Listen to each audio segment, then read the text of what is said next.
After 20 years apart, billionaire Ben Carrington finds Maya and the family he never knew he had, 2 sons and the love he left behind.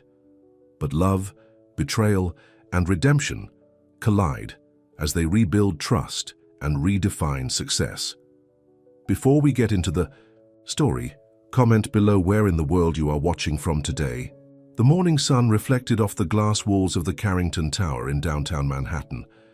Benjamin Carrington stepped out of his black Mercedes, straightening his expensive tie.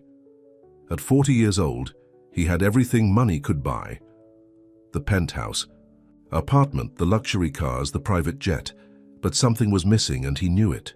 "Good morning, Mr. Carrington," his assistant called out, rushing to meet him with a coffee in hand. "The board meeting starts in 30 minutes. Ben barely nodded as he walked through the lobby. Everyone knew him as the ruthless businessman who'd built an empire from nothing. The magazine covers called him the King of Wall Street, but none of them knew the real Ben Carrington. None of them knew about the girl he'd left behind 20 years ago. That morning started like any other. Ben sat through meetings, signed contracts, and made decisions that would make him even richer. But everything changed when he walked out of the building for lunch. There, huddled on the cold sidewalk, was a woman with 2 young boys. She wore a worn-out coat, and a scarf covered most of her face. Ben would have walked past, just like he did every other day, but something made him stop. Maybe it was the way she held her children close, trying to keep them warm. Or maybe it was fate. When she looked up, Ben's world stopped spinning. Those eyes, he'd know them anywhere. Maya Thompson, his college sweetheart, the only woman he'd ever truly loved. Maya. His voice came out barely above a whisper. She stared at him, recognition slowly dawning in her eyes. The 2 boys, who looked about 12, pressed closer to their mother. Ben couldn't help but notice how much they looked alike him at that age. Ben. Maya's voice was cold, nothing like the warm laugh he remembered. It's been a long time. Ben stood there, his expensive shoes planted on the dirty sidewalk, as 20 years of memories crashed over him. He remembered their plans, their dreams. He remembered the day he chose his career over their love, thinking he'd have time to make it up to her later. What happened?" he asked, looking at her worn clothes, at the small bag of belongings beside her. Maya pulled her boys closer. "Life happened, Ben. Not all of us had a golden ticket to success." The boys watched him with curious eyes. Ben felt his chest tighten as he studied their faces. The same dark curls he saw in old photos of himself. The same determined set of their jaws. "How old are they?" he asked, though he already knew the answer. 12, Maya said, her voice challenging. "Elijah and Noah were born 8 months after you left for that big internship in California." The world seemed to tilt beneath Ben's feet. 12 years old, 8 months after he left. The math wasn't hard to do. He couldn't finish the sentence. "Yes, Ben. They're yours." Maya stood up, gathering their few belongings. "But don't worry. We've managed just fine without you for 12 years. We don't need your help now." She started to walk away, the boys trailing behind her. Ben watched them go, his mind racing. All these years he'd had sons. While he was building his empire, Maya had been raising their children alone. "Wait," he called after them. "Please, Maya, let me help." She turned back, and for a moment, Ben saw a flicker of the girl he'd loved in college. But it disappeared quickly, replaced by years of hardship and disappointment. "Your help?" Maya laughed bitterly. "Where was your help when I was working 3 jobs to feed our sons? Where was your help when we got evicted last month? Where were you when Elijah had pneumonia and I couldn't afford the medicine?" Each word hit Ben like a physical blow. He'd spent the last 20 years thinking he'd made the right choice, choosing success over love. Now he realized he'd made the biggest mistake of his life. "I didn't know," he said softly. "I swear, Maya, if I'd known about the boys—" "You'd what?" Maya challenged. "You'd have given up your precious career, your big dreams? We both know." "That's not true."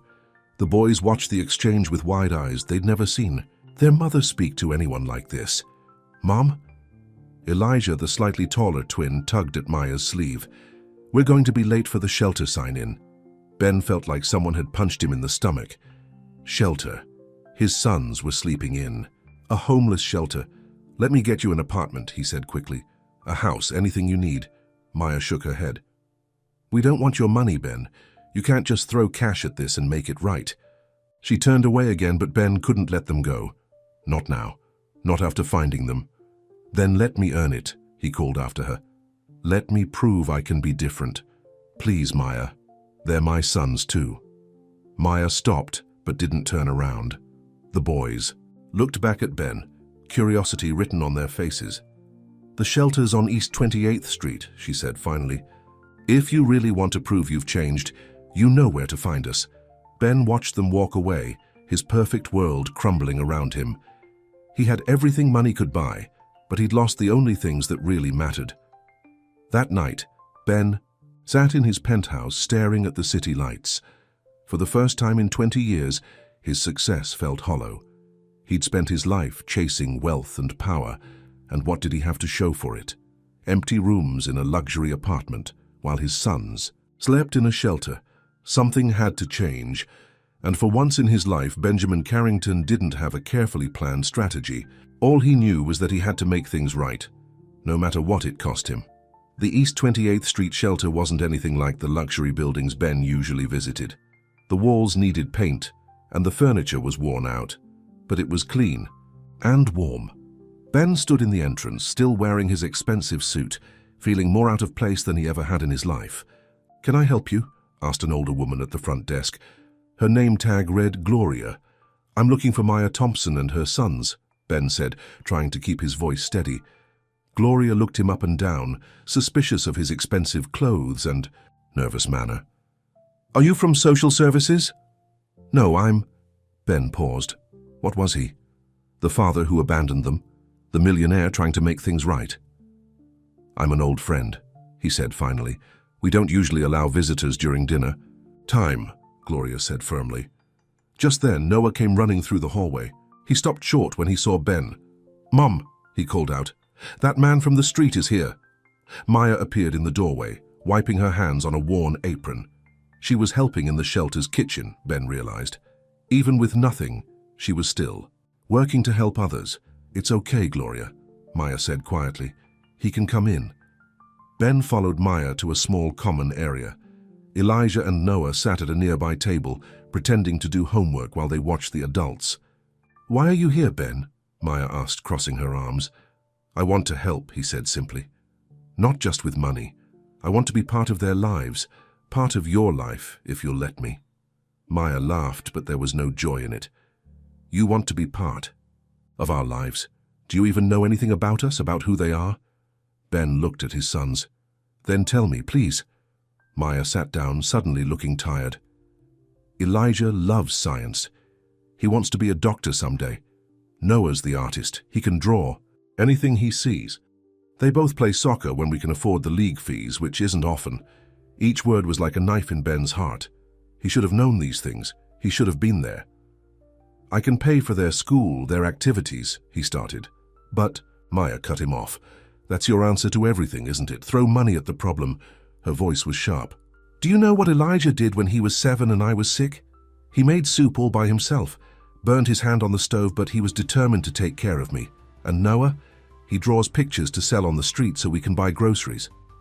Ben looked at the boys again. They were so young, but their eyes held a maturity that came from facing too many hardships too early. "I want to know these things," he said softly. "I want to learn who they are, who you've become." Maya studied his face, looking for any sign that he was lying. "Why now, Ben? Because you feel guilty? Because it looks bad for your image to have your sons living in a shelter?"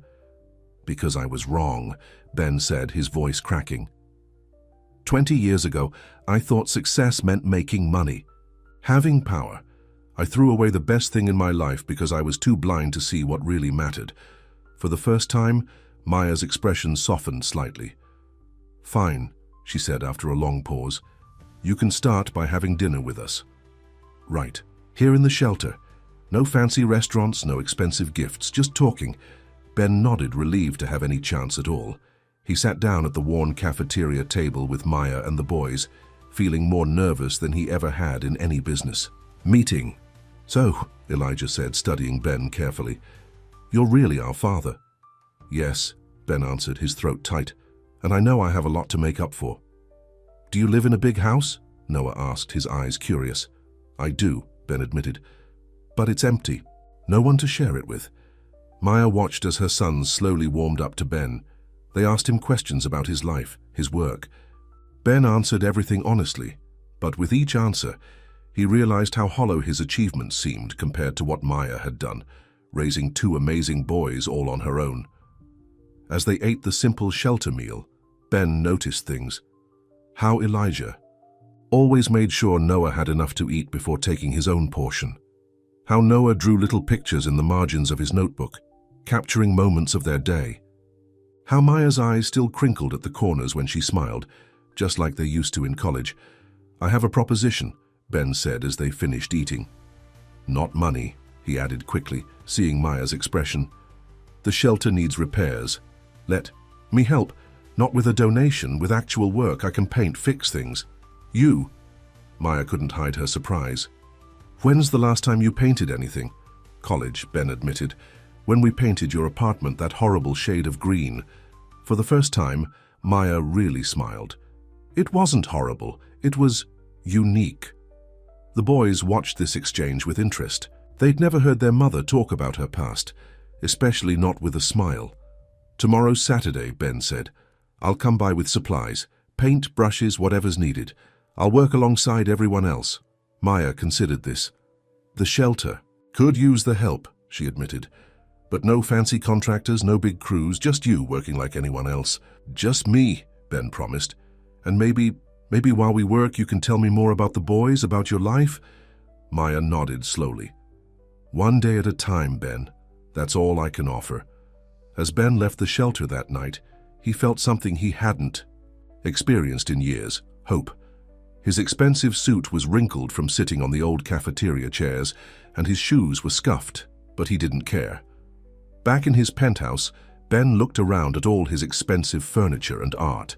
None of it meant anything compared to the simple dinner he'd just shared with his family. Tomorrow he would show up at the shelter in old jeans and a t-shirt, ready to work, ready to prove that people could change. But first he had one more thing to do. He picked up his phone and called his assistant. "Cancel all my weekend appointments," he said, "and find out everything you can about medical school scholarships. I need to know what it takes to become a doctor." After hanging up, Ben walked to his window and looked out at the city. Somewhere out there in a humble shelter, his sons were getting ready for bed. Tomorrow would be the first day of his new life, not as a millionaire businessman, but as something far more important, a father trying to make things right. Saturday morning came bright and early. Ben parked his Mercedes around the corner from the shelter, not wanting to draw attention. He'd traded his usual designer suits for old jeans and a faded Harvard t-shirt. In the trunk were paint supplies, brushes, and tools he'd bought himself from the hardware store. But before he could unload them, his phone rang. It was Victoria Stone, his company's PR director and occasional date at corporate events. "Ben, darling," Victoria's voice dripped with honey. "Where are you? The charity brunch at the plaza started 30 minutes ago. The mayor's asking for you." "I'm not coming," Ben said firmly. "I have other plans." There was a pause. "Other plans?" "Ben, half of Manhattan's elite is here. This isn't the time to play. Mysterious businessman." "I have to go, Victoria. I'm busy." "Busy?" she laughed. "What could be more important than—" Ben hung up. For the first time in his life, he didn't care about networking or business connections. His sons were waiting. Inside the shelter, Maya was surprised to see Ben dressed so casually.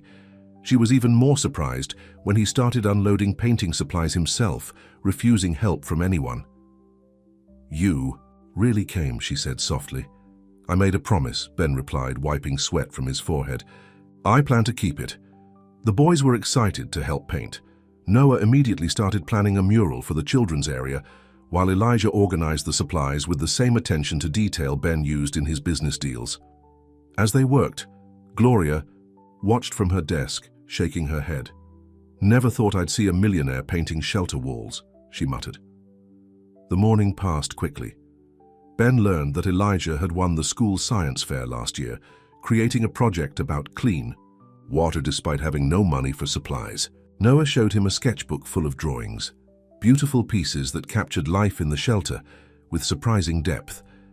"You've got real talent," Ben told Noah, studying a particularly moving sketch of a mother and child sleeping on a shelter. "Cut. Mom says art won't pay the bills," Noah said quietly. "Your mother was trying to protect you," Ben replied, feeling guilty.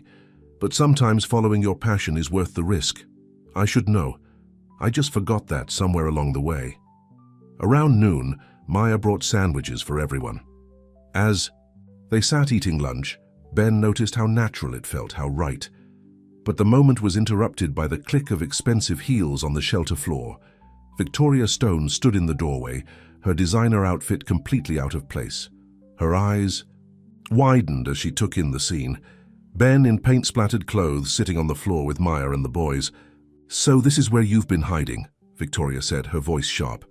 "Ben, what are you doing?" Ben stood up slowly. "Victoria, this isn't a good time." But Victoria wasn't listening. Her eyes had fixed on Maya, narrowing with recognition. "Wait. A minute. I know you. You were in that photo on Ben's desk, the one from college." She looked at the boys, then back at Ben. Her face changed as she put the pieces together. "Oh my God," she whispered. "They're yours, aren't they? That's why you're here. The great Benjamin Carrington has secret children living in a homeless shelter." Maya stood up, her face flushed.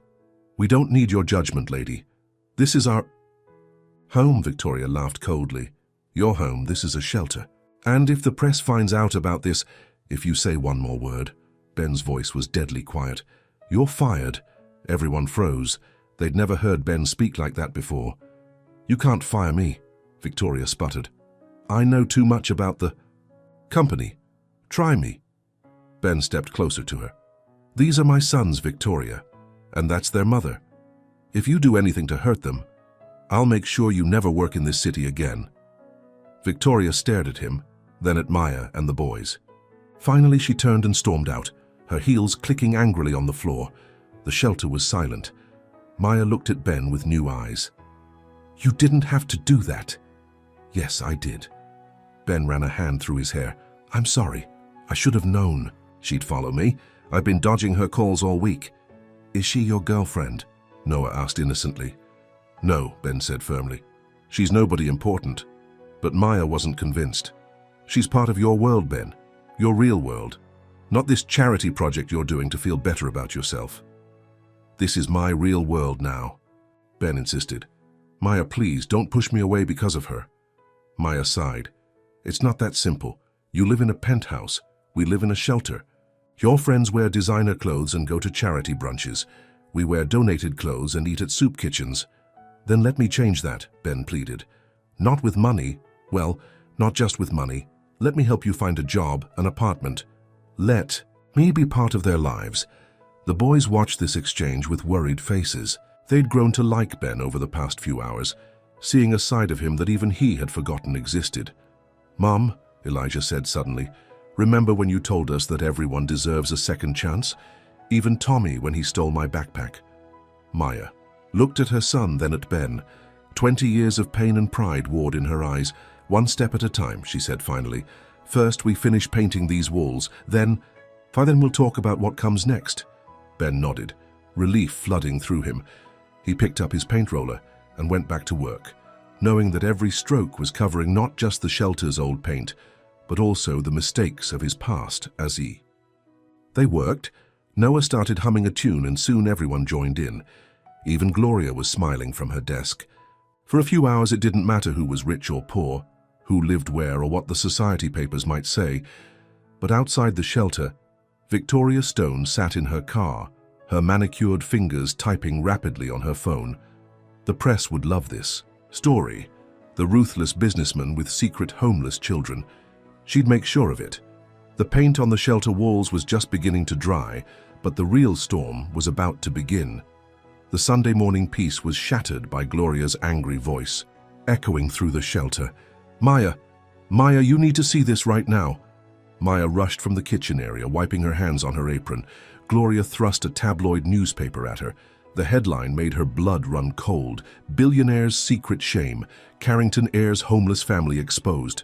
Below was a photo of Ben painting the shelter walls, with Maya and the boys clearly visible in the background. The article was filled with quotes from anonymous sources close to the situation. His own flesh and blood, living on the streets, while he lives in luxury. A college romance gone wrong. Questions about the legitimacy of the children.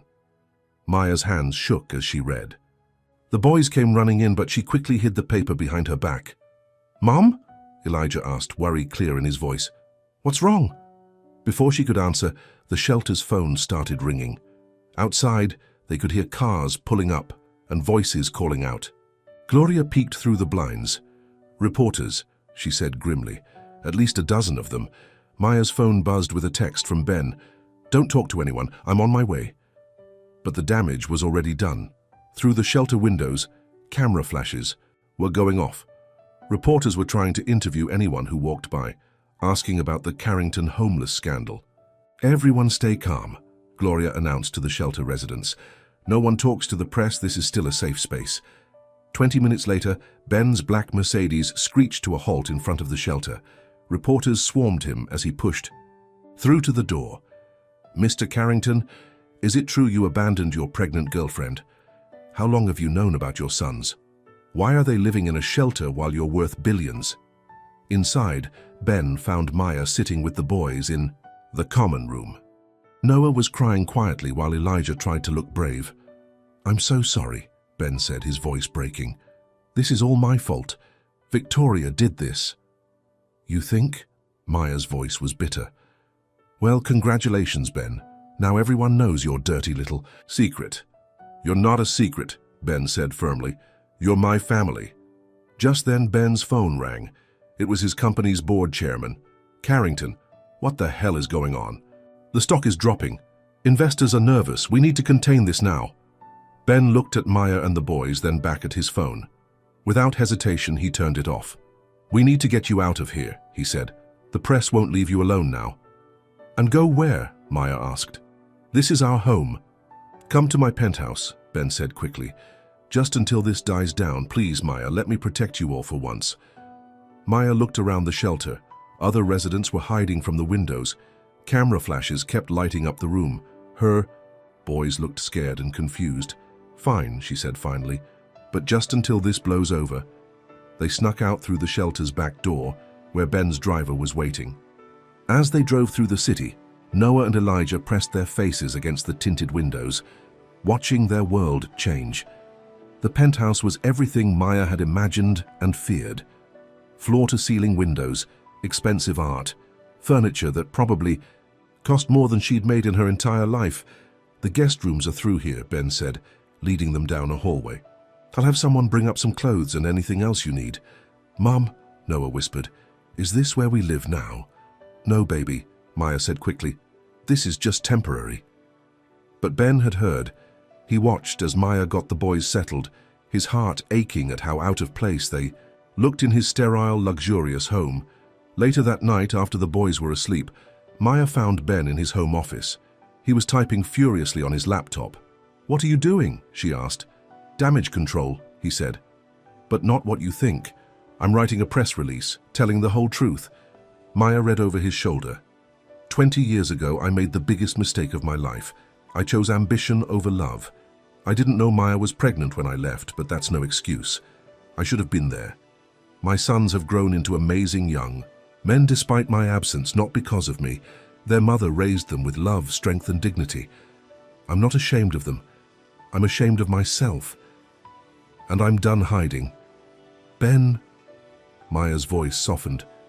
You don't have to do this. Yes, I do. He turned to face her. I'm tired of living two lives. Tomorrow morning, I'm calling a press conference. I'm going to tell everyone that I'm stepping down as CEO. What? Maya stared at him. You can't give up everything you've built. I'm not giving up anything that matters, Ben said. I've spent 20 years chasing success. But success isn't about money, it's about family, it's about love. And I'm done pretending otherwise. Maya sat down heavily in a nearby chair. This is crazy, all of it. Yesterday we were painting shelter walls. Now we're hiding in your penthouse, while you plan to give up your company. Not give up, Ben corrected. Transform. I'm going to turn it into something meaningful. starting with a foundation for homeless families. Real help, not just charity brunches and photo ops. He knelt in front of Maya's chair. I know this is overwhelming, and I know you're scared, but please, Maya, let me do this right, not just for the boys, but for you, for us. Maya looked into his eyes, the same eyes she'd fallen in love with in college. I don't know if I can trust you again, she whispered. Then let me earn your trust, Ben said. One day at a time. Outside the penthouse windows, the city lights twinkled. Somewhere down there, reporters were still camped outside the shelter, hungry for scandal. Victoria Stone was probably planning her next move. The board of directors was likely planning an emergency meeting. But up here, in this moment, none of that mattered. What mattered was the sleeping boys in the guest room, boys who deserved a father. What mattered was the woman sitting in front of Ben, the woman he'd never stopped loving. Tomorrow would bring chaos. But tonight, for the first time in 20 years, Ben Carrington was exactly where he needed to be. The morning news was playing on every TV in Ben's penthouse. His face was everywhere, along with pictures of Maya and the boys at the shelter. Breaking news, billionaire Ben Carrington to hold press conference. Sources say he's stepping down. Maya watched from the kitchen as Ben adjusted his tie in the mirrors. He'd insisted on wearing his second-best suit, not his finest one. You don't have to do this, she said again. Yes, I do. Ben turned to face her. But first, we need to talk to the boys. Elijah and Noah sat on the leather couch, looking small against the expensive furniture. They were wearing new clothes that Ben's assistant had brought. Simple things. From regular stores. Not the designer brands that filled Ben's closet. There's going to be a lot of talk about us today, Ben explained, sitting across from them. About me, about your mum, about you both. Some of it won't be nice. Because we're poor, Noah asked quietly. No, Ben's voice was firm. Because I made mistakes, big ones, but I'm going to fix them. Just then the elevator dinged. Victoria Stone walked in, followed by two men in expensive suits. Ben, stop this madness right now, Victoria demanded. The board sent us. They're prepared to offer Ms. Thompson a very generous settlement. Enough to buy her silence and get her situated somewhere else. Maya stood up, fury in her eyes. Situated? You mean paid off and shipped away? Like we're some dirty little problem you can solve with money? Be reasonable, one of the men said smoothly. Think of the company, think of the shareholders. Get out. Ben's voice was cold. All of you. Ben, please, Victoria tried again. Think about what you're throwing away. Everything you've built. I said get out, Ben shouted, making everyone jump. And Victoria, you're not just fired, you're done in this city, I'll make sure of it. After they left, the boys stared at Ben with wide eyes. They'd never seen anyone stand up to rich people like that before. Dad? Elijah said suddenly. Everyone froze. It was the first time either boy had called him that. Ben's voice was rough with emotion when he answered. Yes, son. Are we really worth all this? Ben knelt in front of his sons. You're worth everything. I just wish I'd known that sooner. An hour later, Ben stood before a forest of microphones. Maya and the boys watched from a side room as he faced the press. 20 years ago, Ben began, I thought success meant making money. I left behind the only woman I ever loved, not knowing she was carrying my children. While I built skyscrapers and made billions, my sons were sleeping in shelters. Their mother worked multiple jobs to feed them. That ends today.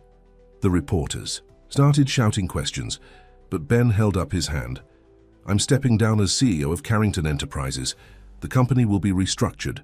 Half of our profits will now go to a new foundation, one dedicated to helping homeless families. Not with handouts, but with real solutions. Jobs, housing, education.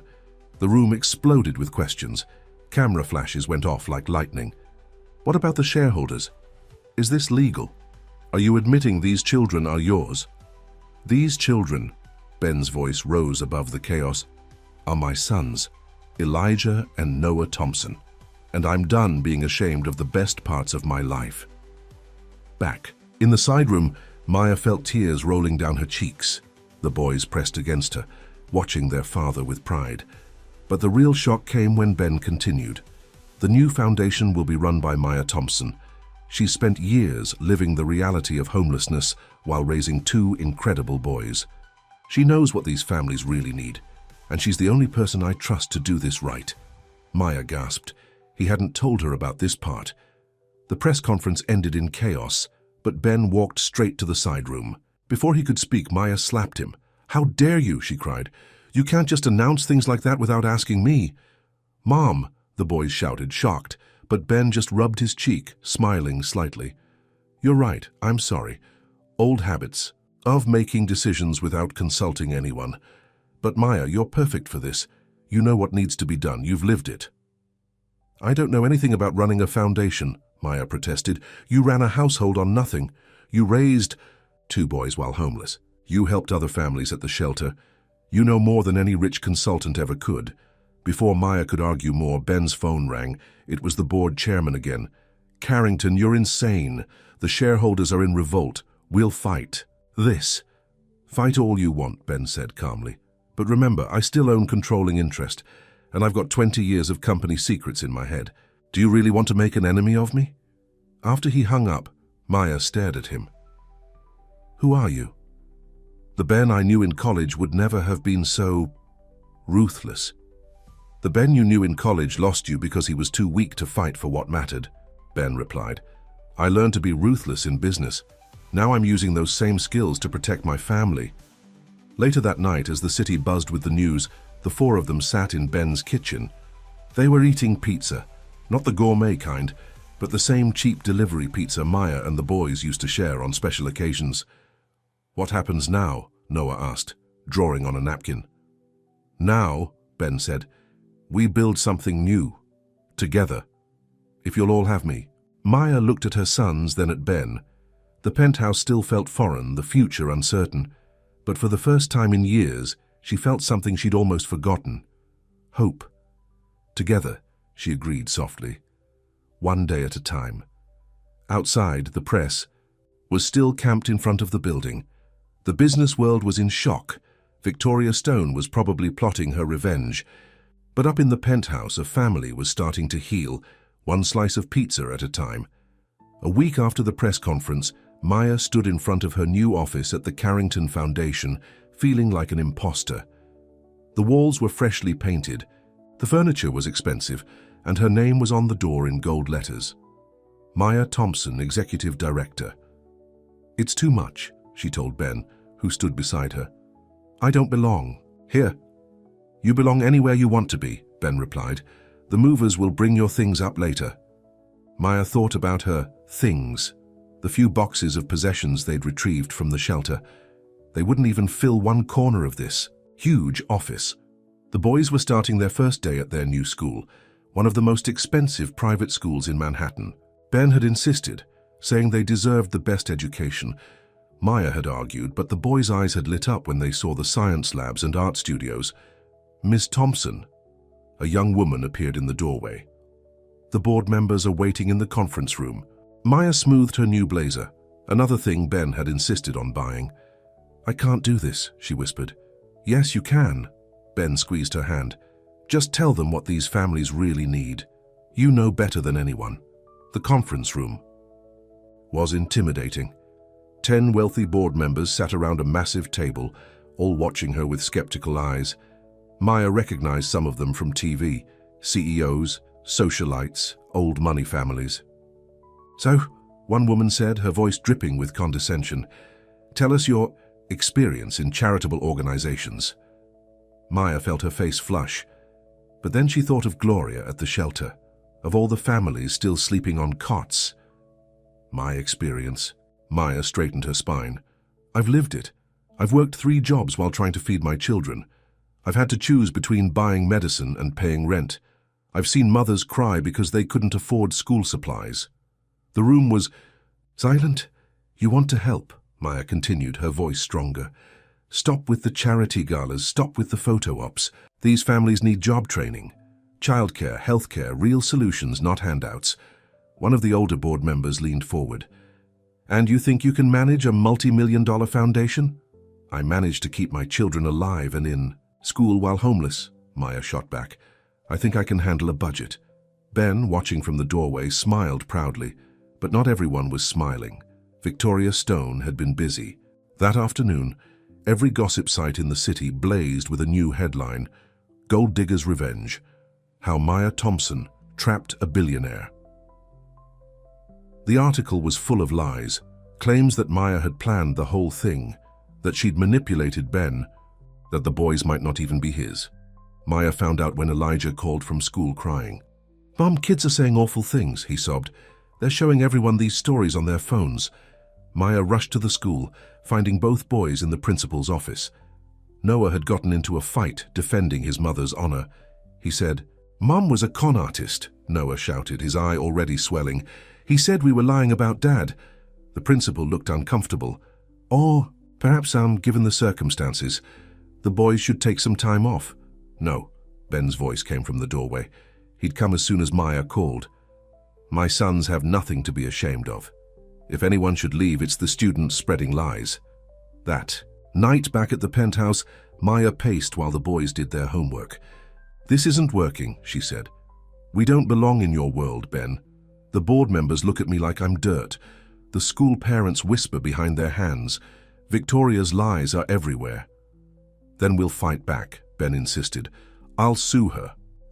"You can't sue everyone who looks down on us," Maya exploded. "You can't threaten every person who whispers or stares." The boys had stopped pretending to do homework, watching their parents argue. "Maybe we should go back to the shelter," Noah said quietly. "No." Ben's voice was sharp. Too sharp. Noah flinched. Ben immediately softened his tone. "I'm sorry, I can't lose you again. Any of you." "Then help us belong here," Elijah said suddenly. Everyone turned to look at him. "Not by buying your stuff or threatening people. Help us learn how to live in this world." Maya and Ben stared at their son, surprised by his wisdom. "He's right," Maya said finally. "If we're going to do this, the foundation, the school, all of it, we need to do it our way. Not trying to fit into your world, Ben. Not staying in our old world either. Something new." Ben nodded slowly. "What do you need?" "Time," Maya said. "Patience and—" She took a deep breath. "Maybe we should move out of the penthouse." "What?" Ben looked stricken. "But we're not back to the shelter," Maya assured him. "But somewhere normal. An apartment we can afford on my foundation salary. Somewhere the boys can have friends over without feeling embarrassed. Somewhere I can cook dinner without feeling like I'm in a museum." Ben wanted to argue, but he saw the look in Maya's eyes. The same determined look she'd had in college, when she knew she was right. "Okay," he said finally, "but let me help find the place. And let me visit. Often." Maya smiled slightly. "Every day if you want. We're not running away, Ben. We're just finding our balance." Later, after the boys were in bed, Ben and Maya sat on the penthouse balcony. The city stretched out below them, a maze of lights and shadows. "I thought money could fix everything," Ben admitted. "Buy us a perfect life." "Money fixes empty stomachs and cold nights," Maya said softly. "But it can't fix hearts. That takes time.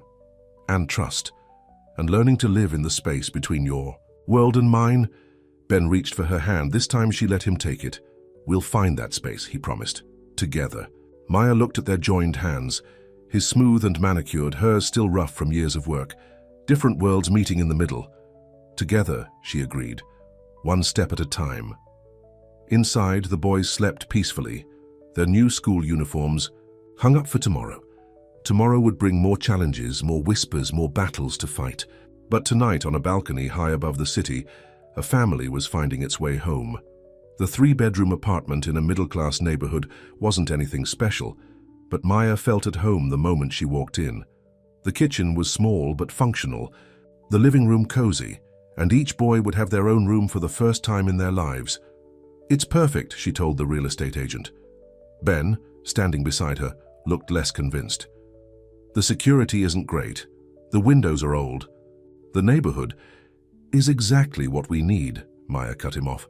"Regular people living regular lives." The boys ran from room to room, excited about having space to call their own. Noah was already planning where to put his art supplies, while Elijah had spotted a desk perfect for studying. "We'll take it," Maya said firmly. Later that day, as they were moving in their few belongings, a neighbor knocked on the door. It was an older woman holding a casserole dish. "Welcome to the building. I'm Mrs. Rodriguez from 4B, she smiled warmly. "I saw you moving in and thought you might be hungry," Maya almost cried. After weeks of suspicious looks from Ben's wealthy associates, this simple kindness felt like a miracle. "I'm Maya," she said, taking the dish. "These are my sons, Elijah and Noah, and this is—" She paused, not sure how to introduce Ben. "Their father?" Ben said simply, extending his hand. "Ben Carrington." Mrs. Rodriguez's eyes widened slightly. She'd obviously seen the news, but she just smiled and said, "Well, you all come down for coffee sometime. My husband makes the best Cuban pastries in Manhattan." As she left, Ben watched Maya's face. "You're right," he admitted. "This is what you needed." The next few weeks brought big changes. Maya threw herself into work at the foundation, surprising everyone with her practical ideas and first-hand knowledge. She hired staff from the shelter, including Gloria, who became her assistant and trusted advisor. The boys settled into their new school routine. Without the pressure of living in Ben's penthouse, they made friends more easily. Noah joined the art club while Elijah started tutoring younger students in science. Ben visited every day, usually bringing dinner. But instead of expensive restaurant meals, he learned to pick up pizza or Chinese food. He sat at their small kitchen table, helping with homework and listening to stories about their day. One evening, as they cleaned up after dinner, Maya found Ben staring at the refrigerator. It was covered with the boys' artwork and school papers, held up by cheap magnets. "What's wrong?" she asked. "Nothing," Ben said softly. "It's just, this is what a real home looks like." But their peace was about to be shattered. Victoria Stone wasn't done with her revenge. The next morning, Maya arrived at work to find protesters outside the foundation building. They carried signs reading, "No handouts for gold diggers," and "Save Carrington Enterprises." Inside, Gloria met her with an eager, worried face. "Victoria leaked documents to the press, old ones from when you first arrived at the shelter. She's claiming you lied about being homeless to scam rich donors." Maya felt sick. Those intake forms contained personal details about her lowest moments, the eviction, the times she'd had to beg for food, the night she'd considered giving up her sons for adoption so they'd have a better life. "Mom?" It was Noah calling from school. "There are reporters here again. They're asking us weird questions about the shelter." Maya's hands shook as she called Ben. "I'll handle it," he promised, but his voice was tired. The business world had turned against him since his dramatic exit. Old friends wouldn't take his calls. Investors were suing. His fortune was shrinking daily as the company's stock plummeted. That night, Maya found him sitting alone in their living room, long after the boys had gone to bed. "This is all my fault," he said. "I wanted to protect you, but I've only made things worse." Maya sat beside him. "Do you remember what you told me that first day at the shelter? That you wanted to earn my trust?" Ben nodded. "Well, you have," Maya said softly. "Not with grand gestures or money, but with this, being here every day, loving our sons, fighting for us, even when it costs you everything." "But I'm failing," Ben's voice broke. "The foundation's reputation is damaged. The company's falling apart. I can't even keep reporters away from our children." Maya took his hand. "Ben, look around. We have a home, a real one. Our boys are happy. I'm doing work that matters. Yes, Victoria's trying to destroy us. Yes, your rich friends have turned against you, but we're together. That's what counts." Just then, Elijah appeared in the doorway, looking worried. "Dad," he said, "are you sleeping over tonight?" Ben looked surprised. He'd never stayed the night before, always returning to his empty penthouse. "He is," Maya said firmly, surprising herself. "If he wants to." That night, as Ben settled onto their worn-out couch, Maya wasn't ready to share her room yet. He heard the normal sounds of a family home, the hum of the refrigerator, the boys whispering in their rooms, the neighbor's TV playing softly through the walls. His phone buzzed with more bad news, another lawsuit, another crisis. But for the first time, those problems seemed distant. Here in this modest apartment with his family, He felt truly rich. The next morning, Maya found him in the kitchen trying to make breakfast. He'd burned the toast and overcooked the eggs, but he was smiling. "I want to sell the penthouse," he announced. "And my car, all of it." "Ben, you don't have to—" "Yes, I do," he interrupted. "I want to live in the real world, with my family." Maya looked at him, really looked at him. His expensive suit was wrinkled from sleeping on the couch. His perfect hair was messy, but his eyes were clear and happy. "Okay," she said, "but you're going to have to learn to cook better than this." Ben laughed and pulled her close. Outside, their window, the morning sun was rising over their new neighborhood. It wasn't the view from the penthouse, but it was better. It was home. The morning started with a phone call that changed everything. Ben was making another attempt at breakfast. He'd finally learned not to burn the toast when his lawyer called. "Ben, they're making their move," the lawyer said urgently. "Victoria and the board.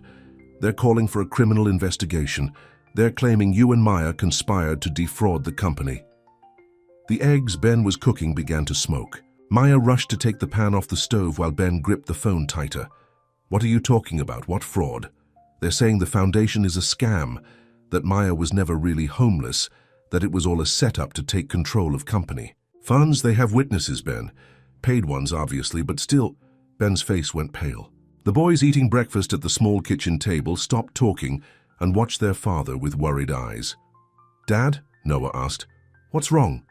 Before Ben could answer, Maya's phone started ringing too. It was Gloria. "The police are here." "At the foundation," Gloria said, her voice shaking. "They're seizing documents. They're saying something about fraud charges."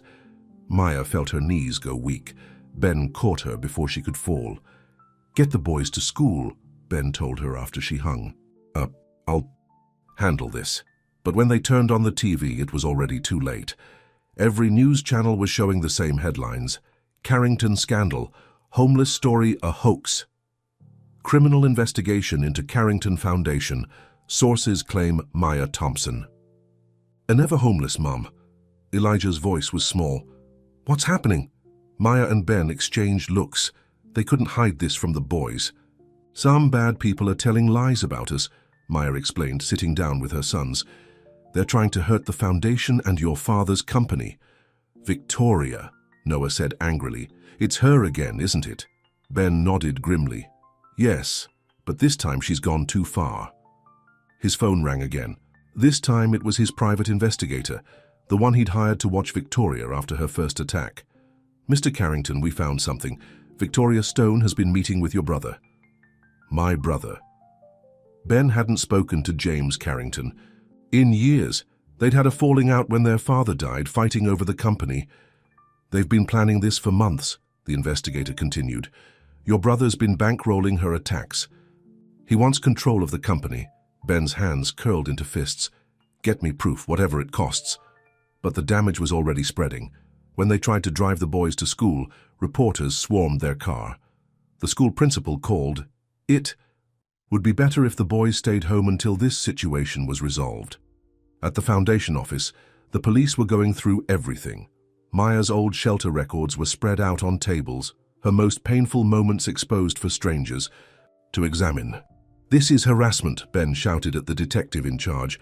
"These charges are ridiculous." "Maybe so," the detective said calmly. "But we have to investigate. Multiple witnesses claim Ms. Thompson was never really homeless, that this whole foundation was set up to embezzle company funds." "Witnesses?" Maya's voice shook. "Who?" "Former shelter residents," Victoria Stone said, walking into the office with a smirk. "Amazing how people's memories improve when you offer them enough money." "You evil witch," Gloria stepped forward, but Maya held her back. "You won't get away with this," Ben growled at Victoria. "I already have," Victoria smiled. "Your brother sends his regards, by the way. He's looking forward to taking control of the company once you're in jail." But Victoria's smirk faded when she saw Ben smile. "Thank you, Victoria," he said calmly, "for being so stupid."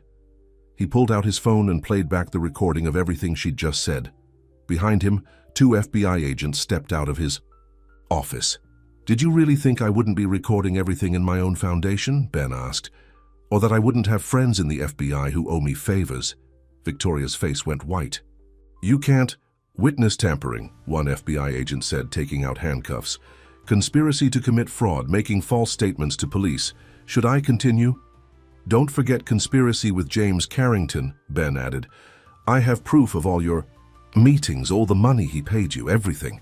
As the agents led Victoria away, she screamed back at Ben, Your brother will destroy you. He has the board on his side. No, he doesn't, came a new voice. Everyone turned to see Mrs. Rodriguez from the apartment building standing in the doorway. But she wasn't dressed like their friendly neighbor anymore. She was wearing an expensive suit, and her kind smile had turned razor sharp. Allow me to properly introduce myself, she said. Margaret Rodriguez, majority shareholder of Carrington Enterprises. I've been watching this situation unfold for months, ever since Ben started turning the company around. Ben stared at her in shock. You're the Margaret Rodriguez, the venture capitalist. She nodded. I wanted to see what kind of man you really were, Ben, not in your office or boardroom. In real life, as a father, a neighbor. She smiled at Maya. The empanada recipe really is my husband's, though. The police detective looked confused. So, the fraud charges are nonsense, Mrs. Rodriguez said firmly. I've seen every document, every transaction. The foundation is legitimate, and as the largest shareholder, I fully support Ben's leadership. She turned to Ben and Maya. Though I suggest you both take some time off. Your boys need you. Later that night, back in their apartment, the family sat together on their worn couch watching the news coverage of Victoria and James Carrington's arrests. Is it really over? Noah asked, curled up between his parents. The hard part is, Ben said, pulling his son close. Now we just have to live our lives. In this apartment, Elijah asked. Even though Mrs. Rodriguez said we could afford better, Maya and Ben looked at each other over their sons' heads. This is home, Maya said simply. Ben nodded. Besides, we have the best neighbors. Outside, reporters were still camped on their street. Victoria's arrest was big news. James Carrington's involvement was an even bigger scandal. But up in their small apartment, none of that mattered. Maya leaned her head on Ben's shoulder, their sons safe between them. Tomorrow would bring new challenges, running the foundation, healing the company, building their future. But tonight, they were just a family. I love you, Ben whispered to Maya. All of you. Maya smiled. The words didn't fix everything. They still had work to do, trust to build, wounds to heal, but they were a start. We love you too, she whispered back. Even if you still can't cook eggs. A month after Victoria's arrest, life had settled into a new normal. The media circus had moved on to other scandals, the foundation was thriving, and the Carrington Company stock was higher than ever under Mrs. Rodriguez's watchful eye. But Maya knew something was still bothering Ben. She found him one morning staring at his phone, reading news about his brother James's upcoming trial. Have you visited him? She asked gently. Ben shook his head. I wouldn't know what to say. Sorry you tried to destroy my life. Sorry you hired someone to hurt my family. He's still your brother, Maya said, touching his arm. Just like I still love my sister, even though she turned her back on us when we became homeless. Ben looked up, surprised. You never told me about your sister, Maya sighed. Karen lives in Connecticut. Big house, perfect family. When I called her for help, she said she couldn't risk her reputation by having homeless relatives around. Ismay. That why you're pushing me to see James? Ben asked. Because you regret not trying harder with Karen. Before Maya could answer, Noah came running into the kitchen waving a piece of paper. Mom, Dad, look what Mrs. Rodriguez got me. It was an acceptance letter to an exclusive summer art program. That's amazing, buddy. Ben hugged his son. But he noticed Elijah hanging back in the doorway, looking uncertain. What's wrong, Elijah? Maya asked, noticing too. I got accepted to the science camp, Elijah said quietly. But it's really expensive. Don't worry about money, Ben started to say, but Maya cut him off. How about we look at the budget together, she suggested. You can help us figure out how to make it work. Ben watched as Maya sat down with Elijah, teaching their son about financial responsibility, even though they could easily afford the camp now. It was moments like these that reminded him why he'd fallen in love with her twice. Later that day, Maya had her own challenge to face. Her sister Karen had seen the news coverage and called for the first time in years. "I saw you on TV," Karen said awkwardly. "With Ben Carrington, I had no idea that your homeless sister would end up with a billionaire." Maya's voice was sharp. "Maya, I'm sorry, I was wrong. When you needed help, I was a coward." Maya thought about Ben and James, about broken family bonds and the chance to heal them. "Would you like to meet your nephews?" She found herself asking. The weekend brought both Karen and her perfect family to their apartment. Maya watched nervously as her pristine sister looked around their modest home, but it was the boys who broke the ice. Noah showed his cousin his artwork, while Elijah discovered his uncle was a science teacher. Soon the apartment was filled with conversation and laughter. "Your home is lovely," Karen said later, helping Maya with dishes. "It's so real." Maya understood. Unlike Karen's showcase house, their apartment was lived in, loved, cluttered with family life. That night, after everyone left, Ben made a decision. "I'm going to visit James," he announced. "Will you come with me?" The prison visiting room was cold and grey. James Carrington, in his orange jumpsuit, looked nothing like the polished businessman he'd once been. "Hello, little brother," James said wearily. "Come to gloat?" "No," Ben said, holding Maya's hand for strength. "I came to ask why." James slumped in his chair. "Because you were always the golden boy, Dad's favorite. Even when you gave up everything for her," he nodded at Maya, "people still respected you more than me." "That's not true," Ben said. "Dad loved us both. I was just too busy chasing success to see it. Like you were too angry to see it." Maya watched the brothers talk, seeing echoes of her conversation with Karen. Family was complicated, messy, but it was worth fighting for. After the visit, Ben was quiet on the drive home. "Are you okay?" Maya asked. "He asked about the boys," Ben said softly. "Wanted to know if he could write to them someday, be their uncle when he gets out." "What did you say?" "I said family is family, even when they make mistakes." At home, they found the boys and Mrs. Rodriguez in the kitchen, trying to teach Ben's famous overcooked eggs recipe to their neighbor's young daughter. "And now remember," Noah was saying seriously, "the secret is to burn them just a little, like Dad does." Everyone laughed, and Ben felt tears in his eyes. This was what he'd been chasing all his life without knowing it. Not success or power, but love, family, home. That night, after the boys were asleep, Maya found Ben on their small balcony. "I've been thinking," she said, sitting beside him. "Maybe it's time." "Time for what?" "Time for you to move in. Properly, not just sleeping on the couch." Ben stared at her. They'd been taking things slowly, rebuilding trust day by day. "Are you sure?" Maya smiled. "The boys need their father here full time. And She took his hand. "I need you too." "Even though I can't cook?" Ben teased. "Especially because you can't cook," Maya laughed. "Someone has to save our kitchen."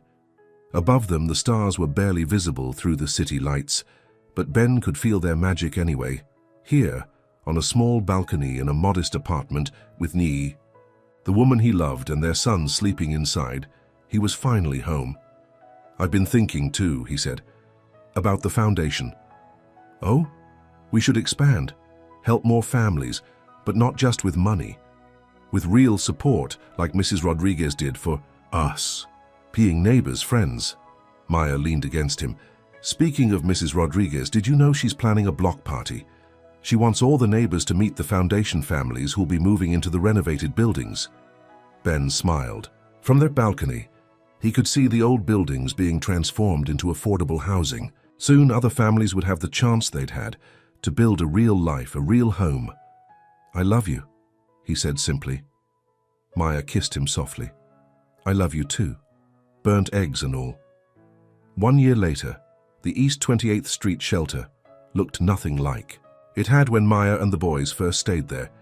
The walls were freshly painted, the furniture was new but comfortable, and the kitchen gleamed with modern appliances.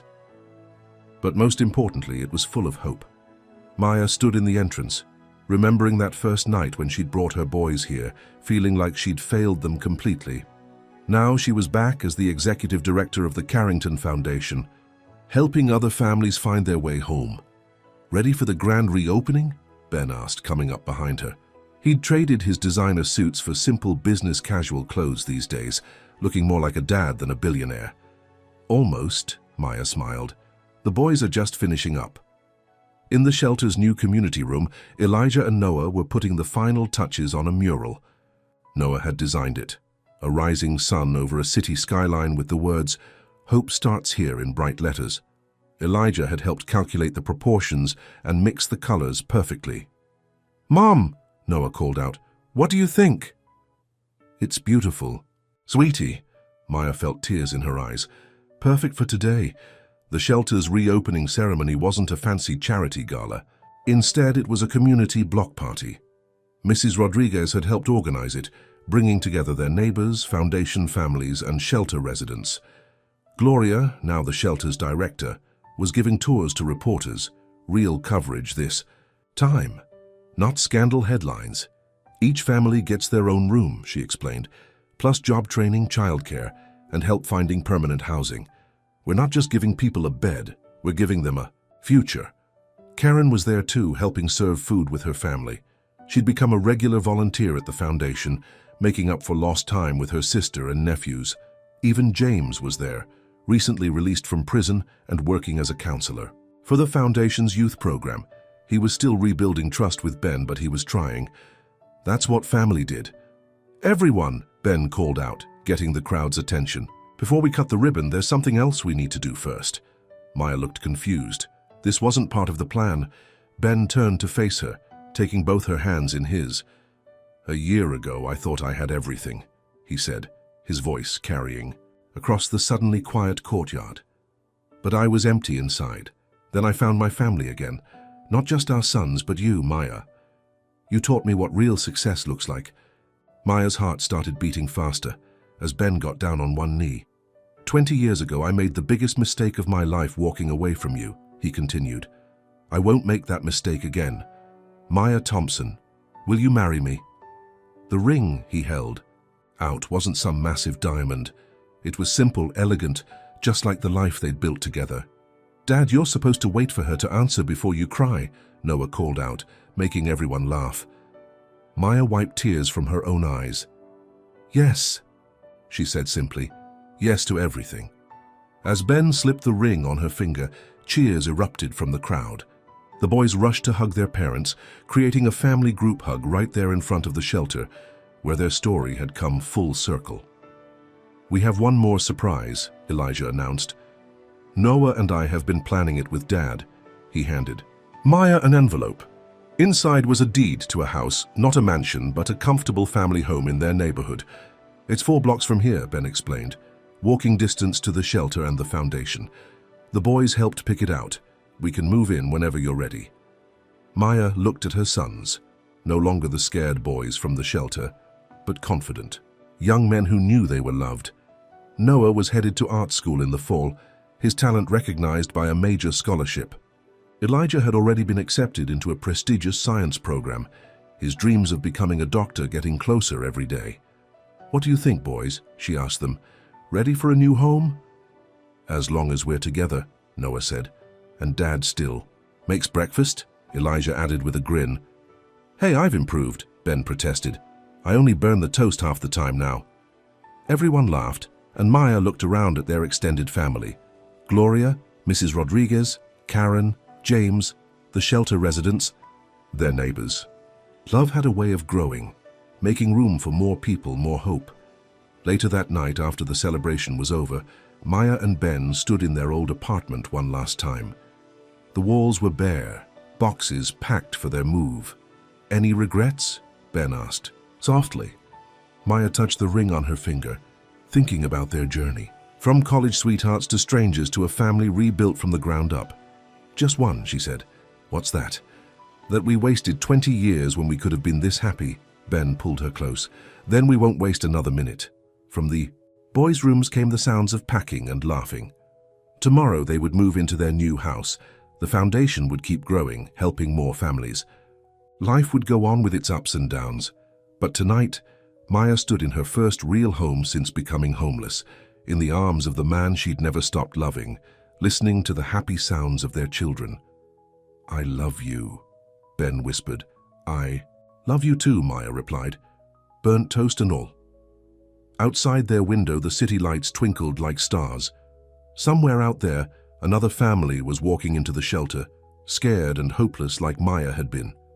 But thanks to their foundation, that family would find more than just a bed for the night. They would find hope, support, and a chance to build a new life. Because sometimes love takes the long way home. Sometimes you have to lose everything to find what really matters. And sometimes, if you're very lucky, you get a second chance to make things right. For Ben and Maya, their second chance had brought them full circle, back to the love they'd never forgotten, but better, stronger, tested by time and trials.